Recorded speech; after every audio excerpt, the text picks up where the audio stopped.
آپ کی شخصیت کا قد کاٹ اور تعارف اور ہے، لیکن آپ کی زبان سے نکلے ہوئے جملوں نے اس سارے تعارف کو زمین بوس کر دیا ہے۔ تو یاد رکھیے گا، معاشرے کی اصلاح اس وقت ہوتی ہے جب ہم اپنے تعارف کو جز وقتی نہیں رکھتے، کل وقتی کرتے ہیں۔ ہمہ وقت، جب تعارف ہمہ وقت، آپ کا تعارف جب اچھا ہوتا ہے، آپ کا لب و لہجہ جب ٹھیک ہوتا ہے، اور یہ کس طرح ٹھیک ہونا چاہیے؟ یہ سوچوں سے شروع ہوتی ہے بات۔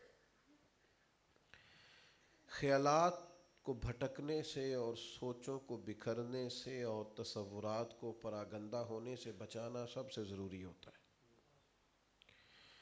آپ اور میں بعض اوقات تو ویسے سخت ہوتے ہیں اور بعض اوقات رد عمل کے طور پر بھی سخت ہو جاتے ہیں۔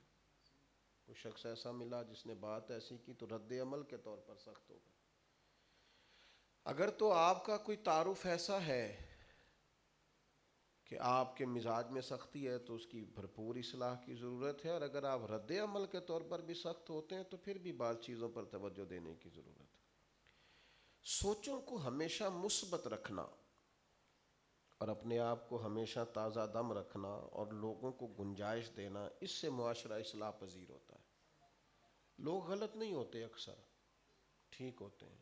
ہمیں غلط اس لیے لگتے ہیں کہ ہمارے مطلب کے نہیں ہوتے، ہماری بات نہیں مانتے پوری طرح، جو ہم کہہ رہے ہوتے ہیں اس میں پوری ہاں میں ہاں نہیں ملاتے، لہذا ہمیں پھر اچھے بھی نہیں لگتے۔ ہمیں زیادہ تر وہ بندہ اچھا لگتا ہے کہ جیسے میں کہوں ویسے وہ کر لے، اور ذرا اگر وہ اپنی رائے دیتا ہے تو وہ ہمیں اچھا نہیں لگتا۔ ہر وقت مسلمان رہنا، ہر وقت مومن رہنا، ہر وقت اپنے مزاج میں اس بات کا غلبہ رکھنا کہ ہم، حضرت سلمان فارسی رضی اللہ تعالیٰ عنہ نے کسی نے پوچھا تھا کہ آپ کا نام، تو جوش میں تھے، فرمانے لگے میرا نام اسلام ہے، باپ کا نام بھی اسلام ہے، دادا کا نام بھی اسلام ہے، اور قبیلے کا نام بھی اسلام۔ یا ایھا الذین آمنوا ادخلوا فی السلم کافہ، اے ایمان والو دین میں پورے پورے داخل ہو جاؤ۔ اب یہ جز وقتی جو زندگی ہے اس کو بدل دو۔ میری طرف اگر آپ زیادہ توجہ کریں موبائلوں کی بجائے تو ذرا بات کرنے میں آسانی رہے گی۔ میرے عزیز، سوچوں سے معاملہ، ضروری تو نہیں ہے کہ جو دو لوگ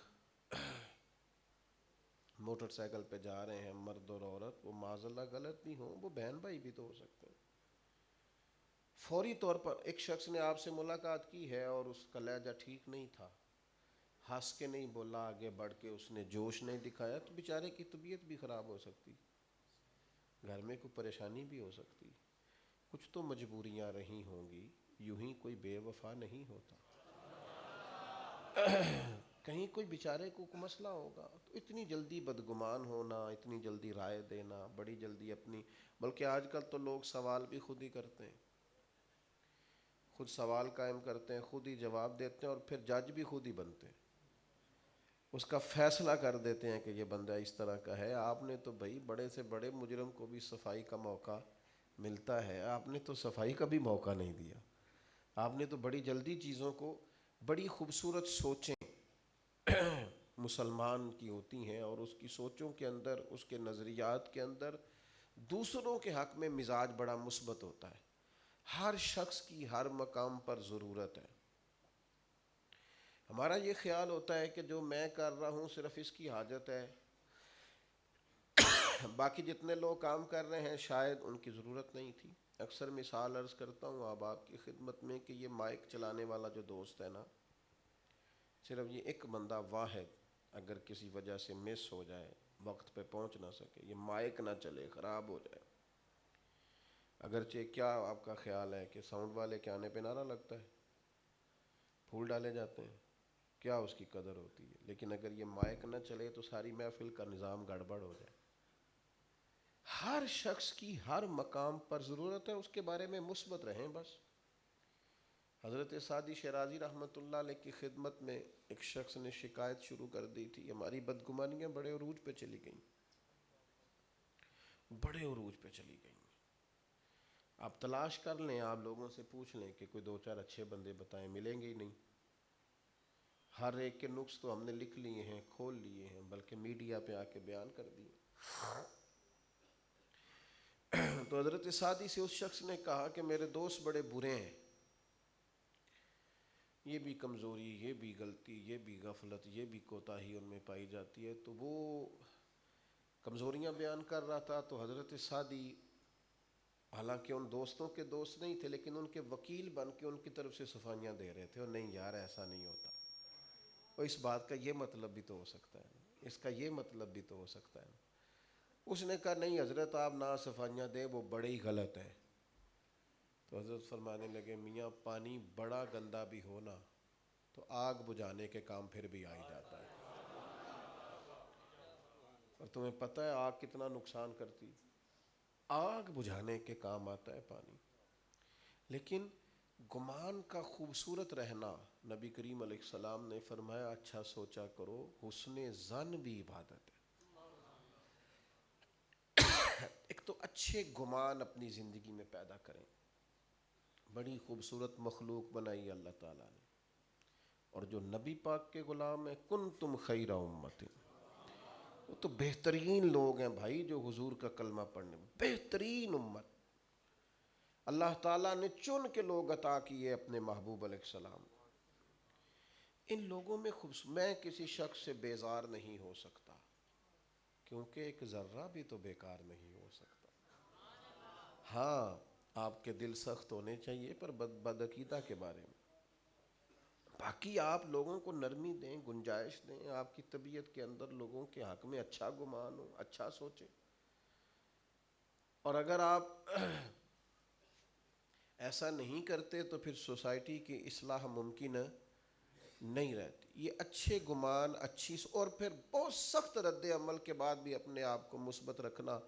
10 دن قیام کیا ہے نبی کریم علیہ السلام نے طائف میں، تو ایک تو یہ تھا کہ وہ پیغام دین قبول کرتے اور کلمہ پڑھتے، جو عرب کے مزاج میں روایتی مہمان نوازی تھی وہ بھی کوئی نہیں کی انہوں نے، جو ان کے ہاں معروف تھا کہ آنے والے مہمان کی قدر کی جائے وہ بھی نہیں کی، الٹا انہوں نے روڑے مارے۔ لیکن جب حضور کی بارگاہ میں عرض کیا گیا نا ان کے لیے دعا کریں، یہ تباہ ہو جائیں، دعا کریں، تو محبوب نے اس طرح بات کی جس طرح کسی چھوٹے بچے کے بارے میں ہم نہیں کہتے کہ ابھی نہ سمجھ ہے۔ کریم فرمانے لگے اللہ ان کو ہدایت دے دے، انہیں پتہ ہی نہیں یہ کیا کر رہے ہیں، ابھی سمجھدار نہیں ہے۔ یہ گنجائش ہم کیوں نہیں پیدا کرتے؟ تبھی یہ چھوٹا سا، وہ ہمارے استاد صاحب جب کچھ لوگ ادارے سے فارغ ہو رہے تھے تو جن کو انہوں نے زیادہ قابل سمجھا ان کو تدریس کے لیے مختلف جگہوں پر وہ روانہ کرنا چاہتے تھے، تو ان کو نصیحتیں کرتے کرتے انہوں نے ایک بات یہ ارشاد فرمائی کہ بیٹے آپ نے کسی طالب علم کی ضد نہیں پیدا کرنی۔ تو ایک دوست نے سوال کیا کہ شاگرد کی بھی ضد ہوتی ہے؟ کہنے لگے 100% ہوتی ہے۔ کہ وہ کس طرح؟ کہنے لگے کسی بچے نے کسی وقت غلطی کر دی، استاد نے اسے ڈانٹا، پھر جب ڈانٹا تو اس بچے نے شکایت کر دی اپنے گھر میں یا کمیٹی کو یا کسی کو، تو استاد صاحب کو جواب دینا پڑ گیا۔ اب وہ ذہن بنا لیتے ہیں تو میری شکایت لائی سی نا، اب وہ بہانوں سے اس بیچارے کو بعض اوقات زج کیا جاتا ہے، نتیجہ یہ نکلتا ہے کہ کئی بچوں کا مستقبل خراب ہو جاتا ہے۔ فرمانے لگے زد نہ پیدا کرنا، بچہ سمجھ کے، بیٹا سمجھ کے معاف کر دے۔ ذہن بنا لینا کہ بیٹے بھول جاتے ہیں، بچوں سے غلطیاں ہو جاتی ہیں، نا سمجھ ہیں، ابھی شعوری طور پر اتنے بلند، ان کے بارے میں اچھی رائے قائم کر لینا۔ ذہن اس لیے کہ تمہاری چھوٹی سی ضد کی وجہ سے اگر وہ تباہی ہو گیا تو تمہیں کیا ملا؟ کر لی نا، اس نے غلطی ہو گئی۔ تو میرے عزیز اچھا گمان، اچھی، تو جب حضور علیہ السلام سے عرض کیا گیا کہ آپ دعا کر دیں یہ تباہ ہو جائیں، تو حضور نے فرمایا اللہ انہیں ہدایت دے، یہ سمجھدار نہیں۔ تو صحابی کہتے ہیں میں نے عرض کی یا رسول اللہ صلی اللہ تعالیٰ علیہ وسلم، ایک بندے نے بھی کلمہ نہیں پڑھا اور آپ ابھی بھی دعا کر رہے ہیں، تو یہ حضور کا گمان ہے نا، یہ ظرف ہے نا جو رسول کریم نے ہمیں سکھایا ہے کریم فرمانے لگے اگر یہ نہیں بھی نہ مانتے تو مجھے امید ہے ان کی آنے والی نسلیں مان جائیں گی۔ خوش گمانی تو پیدا کرو یار، اچھی رائے تو دیا کرو، مثبت بات تو کیا کرو، کسی شخص کے بارے میں اپنے گمان میں حسن تو پیدا کرو، آپ کوشش تو کرو، اچھے دو چار اچھے لوگوں کی لسٹ تو بناؤ، معاشرے میں ایسا کرو تو صحیح جسے اللہ خیر امت کہتا ہے، تمہیں اچھے کیوں نہیں لگتے وہ لوگ؟ اپنے گمان اچھے کریں تاکہ سوسائٹی کی اصلاح ہو سکے۔ لیکن اگر گمان ہی آپ کا ٹھیک نہیں ہے، گمان ہی، یہ ہمارے مذہبی سٹیج ہیں، اللہ نے توفیق دی ہوتی ہے لوگوں کو آنے کی، تو میری طرح کے لوگ جن کو 4-5 لوگ جاننے لگتے ہیں، او ہو پھر کوئی حال ہوتا ہے ان کا۔ آپ اونچا سبحان اللہ نہیں کہہ رہے، آپ کو بیٹھنے کا سلیقہ نہیں آتا، آپ کا مزہ ہی نہیں آیا، آپ کو پتہ ہی کوئی نہیں، تو کئی دفعہ دل کرتا ہے کہہ دینے کو کہ تجھے تو کوئی نظر نیاز کا خیال ہوگا، یہ تو بیچارے مفت آئے ہیں سارے، تو اس معنی میں تو تجھ سے بڑے عاشق کے رسول یہ ہیں جو فری میں آئے بیٹھے ہیں، اور تو آئے گا اور چلا جائے گا پڑھ پڑھا کے، یہ تو آج اول تاخر بیٹھے رہتے ہیں بیچارے، اور تم نے صرف تھوڑی داد نہیں ملی یا امداد نہیں ملی تو تم نے لوگوں کو اسی وقت ہی رسوا کرنا شروع کر دیا ہے۔ یہ تو بات درست نہیں ہے۔ اچھے گمان کے ساتھ آپ لوگوں کو اچھی رائے، اچھا پھر ہوتا کیا ہے، ایک آدھ بات کسی میں غلط ہوتی ہے تو ہم طے کر لیتے ہیں پورا بندہ ہی غلط ہے، ایک آدھ چیز تو بحیثیت انسان بھی بندے میں پیدا ہو جاتی ہے، اور میں بہت سارے ایسے لوگوں کو جانتا ہوں کہ جن کے اندر کمزوری ہے تو انہیں اس کا اعتراف بھی ہے، اور اس سے وہ پریشان بھی ہیں کہ یار کبھی یہ میری غلطی دور ہو جائے نا، میں جان چھڑاتا ہوں۔ ایک بڑے سیانے بزرگ کہنے لگے یہ حقہ سگریٹ مجھے لگ گیا ہے، میں تو ہر نماز میں دعا کرتا ہوں میری جان چھوٹ جائے، کسی طریقے سے مجھے اس سے معافی۔ لوگ تو چھڑا رہے ہوتے ہیں اپنی جان، لیکن آپ اسی ایک کمزوری کو لے کے ساری اس بندے کے بارے میں اپنے گمان میں سختی لے آتے ہیں، اس سے معاشرے میں گھٹن پیدا ہوتی ہے۔ ایک تو یہ کریں کہ گمان اور سوچ ہمیشہ اچھی رکھیں، کبھی اپنے بچوں کو یہ نہ کہیں کہ تو نہیں سیاڑا ہو سکتا، ساڈے بال نہیں اگے جا سکتے، تو آڈا کچھ نہیں بننا، تو اتنے ہی رہنا ہے، یہ لفظ کبھی نہ کہو، ان کو حوصلہ دو، ان کو توانائی عطا کرو۔ ہمارے بچوں کے ساتھ کوئی زیادتی کر رہا ہو نا، کہیں تکلیف دے رہا ہو، اذیت، وہ تو ہمیں نہیں بتاتے آ کے، کیوں؟ ان کو پتہ ہوتا ہے کہ میرے گھر والوں نے سارا قصور میرا ہی نکالنا ہے، یہ تو ایک دن کی بات ہے نا، تو یہ کئی مہینے میں نے حساب دینا ہے، تو باہر سے بھی پھینٹی لگی تو ہو سکتا ہے گھر سے بھی لگ جائے، کیونکہ طبیعتیں سخت ہو گئی ہیں، ہم اپنے ماحول میں بڑے سخت ہیں۔ ایک بات تو یہ خوش گمانی، اپنے ہمیشہ تازہ دم رہیں، اچھا سوچیں، اچھا۔ دوسری بات یہ ہے کہ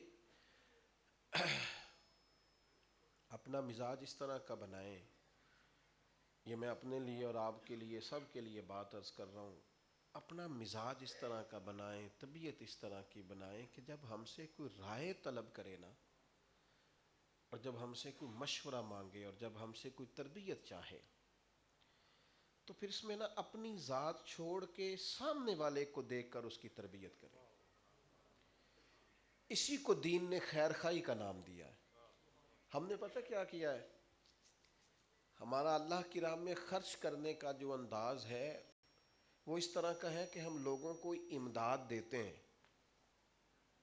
دیکھیے میں کیا کہنے لگا ہوں، اور امداد دینے کا حال بھی یہ ہے کہ جس طرح امداد دینے والے بڑھ رہے ہیں اسی طرح لینے والے بھی بڑھ رہے ہیں۔ کیوں؟ ہماری خیر خواہی اس طرح مضبوط نہیں جس طرح ہونی چاہیے، ہم لوگوں کو امداد دیتے ہیں پر انہیں سیٹ کرنے کی کوشش نہیں کرتے۔ کوئی غریب آدمی ہے نا تو اسے 2 4 5 ہزار 10 ہزار روپیہ تو دیں گے، یہ نہیں کہہ سکتے کہ یار آنا میری دکان کے ساتھ، تو بھی ایک دکان ڈال تاکہ تو بھی سیٹ ہو جائے۔ آپ لوگوں کو مضبوط کرنے کی کوشش کریں، یہ اصل خیر خواہی ہے۔ کسی شخص کو اس طرح کا مضبوط کریں، اسے اس طرح کا۔ امام اعظم ابو حنیفہ کے پاس شاگرد پڑھنے آئے ہیں، امام ابو مالک، تو آپ نے خرچہ دیا ہے ان کے گھر کا، ماں کہتی ہے غریب وہ پڑھا نہیں سکتی، تو استاد نے کہا تیرا تیرے تو جب مہینے کا خرچہ ملے گا بچے کو پڑھنے دے۔ کوئی بیٹھا ہوا مجھے دور دعا دیتا ہے میں ڈوبتا ہوں پر سمندر اچھال دیتا ہے. حضرت مفتی جلال الدین صاحب امجدی رحمۃ اللہ علیہ فرماتے ہیں، یہ ماضی قریب کی بات کر رہا ہوں، کہتے ہیں میں تو مزدوری کرتا تھا تو علامہ ارشد القادری صاحب قائد ملت رحمۃ اللہ علیہ مجھ سے فرمانے لگے آپ ذہین آدمی ہیں، رات کو آ جایا کرے، میں آپ کو پڑھایا کروں گا، تھوڑی تھوڑی دیر میرے پاس بیٹھا کریں. کوئی یار خیر خائی تو کرے، کوئی کسی کو تیار کرنے کی کوشش تو کرے، کوئی ہمت تو کرے، کوئی کسی کو گنجائش تو دے، کوئی حوصلہ افزائی کرے، تھپکی دے، کہے چل یار اٹھ باندھ کمر کیوں ڈرتا ہے، پھر دیکھ خدا کیا کرتا ہے. لیکن وہ ہماری تب یہ کیا ہوا، ہمارے صوفیاء کیا کرتے تھے، سب کو پکڑ کر کے جاتے تھے کہ بس میرے بچوں کی طرف ہی دیکھ رہا، ادھر ادھر بالکل نہ دیکھنا، یہ کرتے تھے. بتائیں آپ خواجہ معین الدین اجمیری رحمۃ اللہ علیہ کے کسی بیٹے کا نام بتائیں، بولے. ہماری ان سے عقیدتیں اتنی مضبوط ہیں کہ اس میں کوئی چاہ کے بھی دراڑ نہیں ڈال سکتا. لیکن آپ کو خواجہ معین الدین صاحب کے بعد نام ملے گا تو خواجہ قطب الدین بختیار کاکی کا ملے گا. ان کے خلیفہ، انہوں نے ایک مرکز اور قائم کیا دلی میں، رشد و ہدایت. لے نام آپ خواجہ قطب صاحب کے کسی بیٹے کا. انہوں نے لوگوں کو سپورٹ کیا، تیار کیا، ذہن سازی کی. اور خواجہ قطب صاحب کے نام بعد نام ملے گا بابا فرید کا، ان کے بعد نام ملے گا خواجہ نظام الدین صاحب کا، پھر ملے گا حضرت نصیر الدین چراغ دہلوی کا. آپ کو یہ لوگ مراکز قائم کرتے، یہاں مرکز ہے وہاں بھی ہونا چاہیے. ہم سپورٹ ہی نہیں کرتے، سوال ہی پیدا نہیں ہوتا کسی کو کہہ سکیں. ہم نے بزرگوں کو دیکھا ہے، ہمارے مولانا ابو داؤد صادق صاحب رحمۃ اللہ علیہ کی خدمت میں ایک شخص آیا، اس نے آگے کا مرید ہونے آیا ہوں. اتنی بڑی جرتیں اب نہیں ہوتی ہم سے. حضرت پوچھتے کس علاقے سے آئے ہو؟ جی میں فلانے علاقے سے آیا ہوں. تو وہ اندر تشریف لے جاتے، کاغذ قلم لیتے، کہتے تیرے علاقے کے قریب قریب فلاں عالم باعمل بھی ہے، عالم بھی ہے، درویش بھی ہے، وہ بالکل کتنی ایڈی دورائیں کریں گا، اتھی بیعت ہو جا. 5-6 لوگوں کے نام لکھ کے لاتے، کہتے یہ ہمارے مراکز ہیں. مقصود تو کام کرنا ہے. مقصود کیا یہ ہے کہ میں نہیں، میرے بھائی میں تو اب میری طبیعت میری اپنی سب، میں اب رات کو میں چکوال میں تھا، یہاں آپ کی خدمت میں حاضر ہوں، اس کے بعد بھی مصروفیات ہیں. کل صبح دن میں ایک اور جگہ پہ تسلسل ہے. میں اس نتیجے پہ پہنچا ہوں کہ یار تو سب جگہ نہیں جا سکتا. بندے کی حیثیت ہوتی ہے نا، اللہ تعالیٰ نے جتنی حیثیت، اب میں یہاں بات کر رہا ہوں تو جو بندہ سیالکوٹ میں بات کر رہا ہے، لوگوں کو دین بتا رہا ہے، مجھے اس کی تائید بھی کرنی چاہیے، سپورٹ بھی کرنا چاہیے. جو کسی اور شہر میں ہے مجھے اسے سپورٹ کرنا چاہیے، اس لیے کہ میری اتنی حیثیت نہیں کہ سب جگہ اللہ رسول کی بات کر سکوں. تو جو جو کر رہا ہے وہ مجھے اچھا بھی لگنا چاہیے اور مجھے اس کی تائید بھی، ہر صحیح العقیدہ آدمی کی سپورٹ کرنی چاہیے تاکہ معاشرے مضبوط ہوں. لیکن ہم حوصلہ افزائی کا مزاج نہیں رکھتے، ہماری طبیعت اس طرح کی نہیں ہے. اللہ جانے کیا چاہتے ہیں. ایک خیر کا کام، خیر کا بہت گہرا جو ایک مزاج، ویسے تو ان کے دل اتنے مضبوط تھے کہ سوئی نہیں گزرتی تھی، لیکن ویسے کوئی ایسا گہرا معاملہ نہیں تھا. آپ ساری زندگی مقابلہ رہا ہے حضرت صدیق اکبر اور جناب فاروق اعظم کا، ساری زندگی مقابلہ رہا. حضرت عمر خود کہتے ہیں میرا دل کرتا تھا نیکیوں میں آگے گزروں، اور جناب صدیق اکبر جب بھی ان سے بات کرتے کہتے عمر تجھے تیری ماں روئے، تجھے کہا تو ہے کہ تھوڑا سا غور سے بات سن. ساری زندگی مقابلہ رہا.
اب کر رہے ہیں. تو چند لوگوں نے آ کے کہا جناب اتنا سخت آدمی بنا رہے ہیں آپ حکمران. تو وہ جو جواب ہے نا حضرت ابوبکر صدیق کا، وہ اس شخص کا جواب ہے جس کا دل ہمیشہ زندہ رہا. یہ اس شخص کا جواب ہے جس کی روح تازہ دم ہے اور جس کا دل اور روح ہمیشہ دروازہ رسول کی گدائی کرنے والا ہے. یہ اس شخص کا جواب ہے جس کے اندر اخلاص کوٹ کوٹ کے بھرا ہوا ہے. حضرت صدیق اکبر نے ایک شخص کو کہا ذرا مجھے سہارا دے کے بٹھاؤ نا. مجھ سے کہا جا رہا ہے سخت آدمی کو سہارا دے کے بٹھایا گیا تو فرمانے لگے میں دنیا سے جا رہا ہوں. اس وقت تو بڑا جھوٹا بھی سچ بولنے لگتا ہے، اور یہ تو وہ ہیں جنہیں امت صدیق اکبر کہتی ہے. بڑا جھوٹا بھی اس موقع پر سچ بولتا ہے.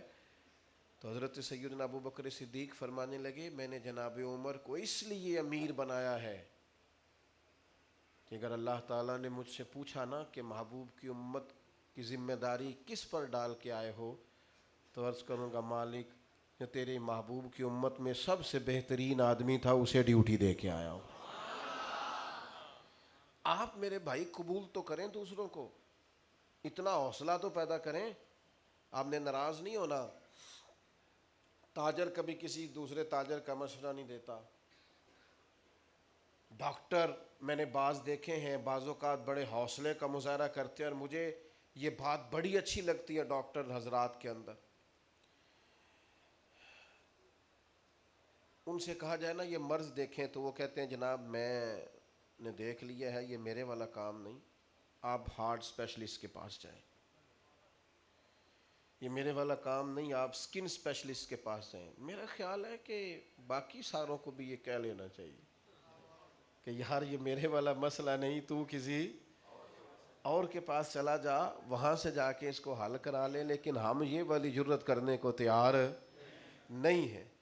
یہ جرت ہم نہیں کرتے، مزاج نہیں. آپ حوصلہ افزائی کریں.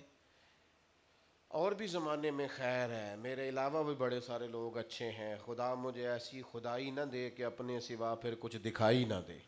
اس سے باہر آئے. تیسری اور آخری بات جو آپ کی خدمت میں عرض کرنی ہے، معاشرے کی اصلاح کے لیے ضروری ہے کہ معاشرے میں فروغ علم کریں.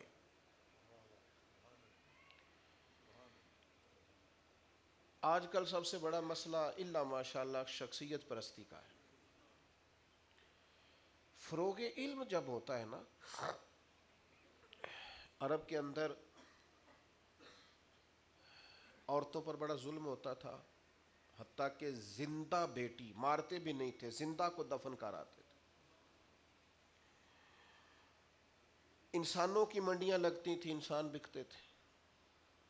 ماں باپ کو شمار ہی نہیں کیا جاتا تھا، رسیاں باندھ کے گلے میں منڈی میں چھوڑ آتے. اتنے سخت ماحول میں، اور سب سے بڑا مسئلہ کفر کا، شرک کا، نظریاتی، لیکن اتنے بڑے ماحول میں سینکڑوں سال ہو گئے جناب عیسیٰ علیہ السلام کو دنیا سے گئے، آسمان پر تشریف لے گئے. تو زمین اور آسمان کا جو پہلا رابطہ ہوتا ہے نا، پہلے وہی آتی ہے. تو نہ اس میں بظاہر توحید کی بات ہے، نہ عورتوں کے حقوق کی بات ہے، نہ غلاموں کی بات ہے. اس میں بات کیا ہے؟ اقرأ بسم ربک الذی خلق. پڑھو اللہ کا نام لے کے جس نے پیدا کیا. پڑھو گے، علم حاصل کرو گے تو تمہیں عورتوں کے حقوق کی بھی سمجھ آئے گی.